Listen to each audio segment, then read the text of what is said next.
Hey, welcome to Open Doors. This is Dr. New Podcast 3. Yes, that's where we are. Last week, I posted a comment on my Facebook page, and it was uh, really exciting to hear some of the comments. And so here's what I posted 3 questions. What does submission mean to you as it relates to relationships? Do you require submission from your partner? Why should a person submit to you? In other words, under what authority do you assert your position? And when I say that, I'm not saying that from some ghetto ratchet place. I'm saying that from really like what is putting what are you operating in, or what authority do you stand in to require that? Um, why do you require submission?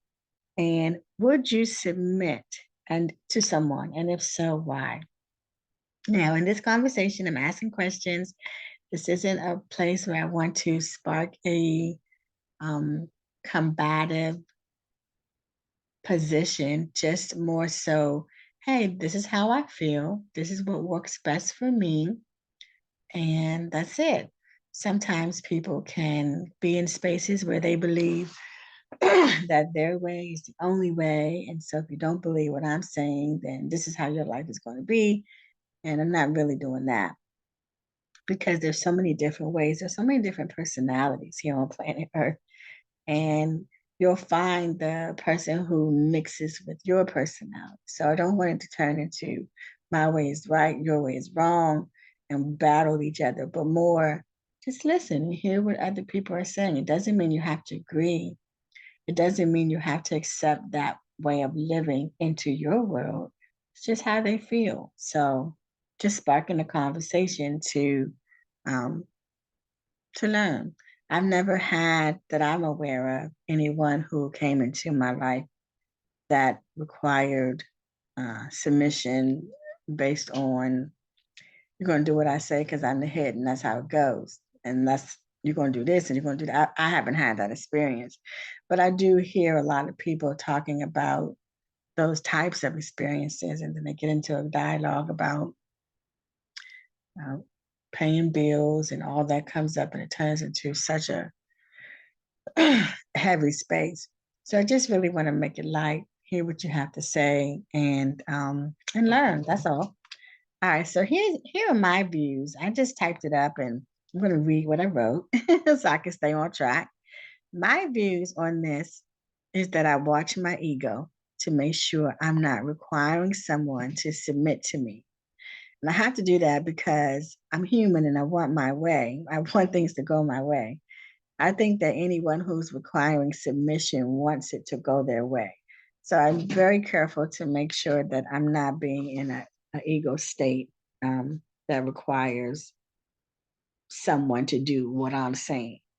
However, I've learned that there are so many ways to get to a place, and that my way isn't the only way.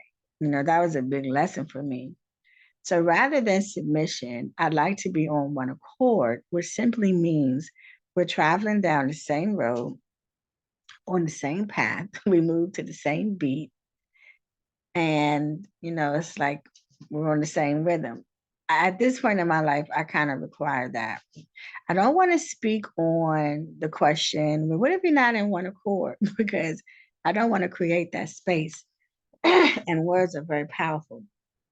But for the sake of this conversation and others who may be listening, if I find that we are not in harmony, and if I notice my partner is very strong on this decision, and um, he's pretty adamant that this is the direction he wants to go, I do know how to be in flow with him and trust him.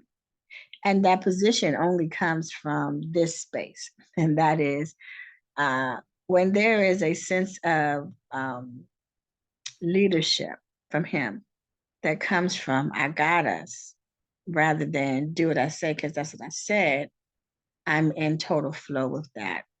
I know how important your stand can be, you know. Um, but it's also reciprocated. So there may be times that I'm like, I got us, babe. And I'm going to need him to be like, okay, I trust you.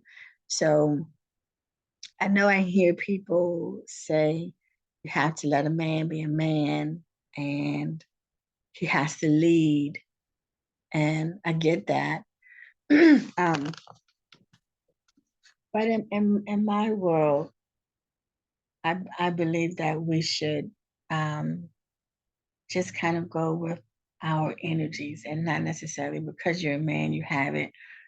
And I don't have it because you're that. I don't want to be responsible for making him feel important or making him feel respected or making him feel strong. I would like for him to come with those things already intact.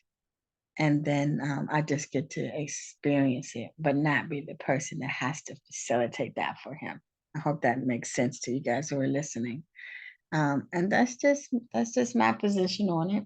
You don't have to like my position on it. You can go, you know what? I don't like anything you just said, and that's cool. I'm not here to try to convince you to be in alignment with me. I'm only sharing my perspective, just like I'm open to listening to your perspective. So let's have us a good old conversation and see what does submission mean to you and those questions that I asked earlier. So I'm going to ask them again. I'm going to close out. What does submission mean to you as it relates to relationships? Do you require submission from your partner? Why should a person submit to you? And under what authority are you asserting this position? Why do you require submission? And would you submit and why? Oh, I'm looking forward to hearing from you guys. Thank you for tuning in, and I will hear or see you guys, see your responses on the next podcast. Ashe.